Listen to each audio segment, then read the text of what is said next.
नमस्कार, मी प्रियंका आपल्या यूट्यूब चॅनलवरती तुमचं स्वागत करते। आज मी तुम्हाला सोप्या साध्या पद्धतीने बेसनची पोळी करून दाखवणार आहे। तर आपण रेसिपीला सुरुवात करू। इथे मी एक बारीक कांदा कापून घेतलेला आहे, ते बघू शकता। एकदम कांदा बारीक कापायचा आहे आपल्याला बेसनची पोळी किंवा मग पोळा म्हणा ते करण्यासाठी। आणि त्याच्यामध्ये चवीप्रमाणे मीठ टाकून पहिले घ्यायचं आणि मीठ टाकल्यानंतर आपल्याला ते मीठ कांद्याला छान असं चोळून घ्यायचं आहे। इथे बघू शकता, मी दाखवते व्हिडिओमध्ये त्याप्रमाणे आपल्याला करायचं आहे। पूर्ण मीठ कांद्याला छान चोळून घ्यायचं। जर तुमच्याकडे वेळ असेल तर तुम्ही 2 मिनिटं रेस्ट करण्यासाठी ठेवलात तरी पण चालेल। इथे बघू शकता, मी चांगलं मीठ चोळून घेतलेलं आहे। आणि इथे मी तिखट मसाला, धणे पावडर, गरम मसाला, हळद आणि थोडं जिरं घेतलेलं आहे। तुम्ही याच्यामध्ये ओवा पण घाला।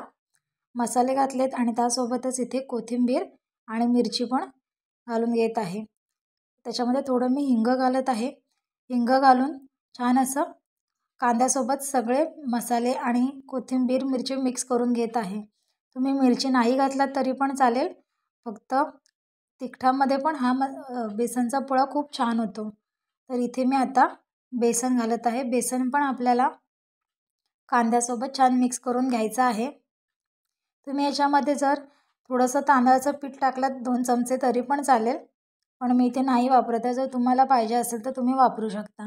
आता याच्यामध्ये पाणी घालून आपल्याला छान बॅटर मिक्स करून घ्यायचं आहे। ते बघू शकता, मी छान मिक्स करत आहे। बॅटर थोडं पातळ झालं आहे म्हणून मी अजून थोडंसं बेसनचं पीठ वापरत आहे आणि छान बॅटर बनवून घेत आहे।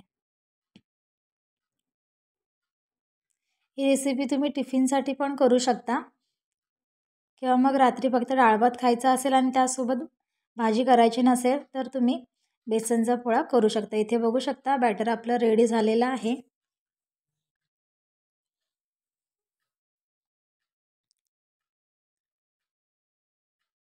आता आपण फ्राय करून घेऊ। तर इथे मी एक पॅन गरम करत ठेवला आहे, त्याच्यामध्ये तेल घातलं आहे। तेल आपल्याला सगळ्या पॅनला सगळ्या साईडने लावून घ्यायचं आहे। पॅन गोल फिरवायचा आणि तेल आपोआप सगळ्या साईडला जातं। तेल गरम झाल्यावरती आपल्याला जे आपण बॅटर करून घेतलं आहे ते घालायचं आहे। मी एकच मोठा बेसनचा पोळा करत आहे। जर तुम्ही छोटे छोटे केलात तर थोडं थोडं पीठ घालून छान असं पॅनला स्प्रेड करून घ्यायचं। इथे बघू शकता, मी चमच्याने सगळ्या साईडला पसरवत आहे। आपल्याला अशा प्रकारे सगळ्या साईडला पसरवून घ्यायचं आहे आणि गॅस बारीकच ठेवायचा। जर फास्ट ठेवला तर एका साईडने पोळा करपू शकतो, म्हणून गॅस बारीकच ठेवा। इथे मी संपूर्ण बॅटर छान पसरून घेतलेलं आहे। आता झाकण ठेवून मी फक्त 2 मिनिटं वाफ काढून घेणार आहे। तर बघू शकता, 2 मिनिटं झालेले आहेत। आता हे आपण पलटून घेऊ। एका साईडला छान शिजलंय आणि मी पलटून घेतलेलं आहे। असंच आपल्याला दोन्ही साईडने छान असं खरपूस भाजून घ्यायचं आहे।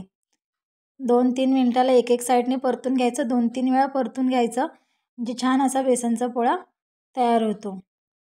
इथे बघू शकता, आपला बेसनचा पोळा तयार झालेला आहे अगदी कमी वेळात।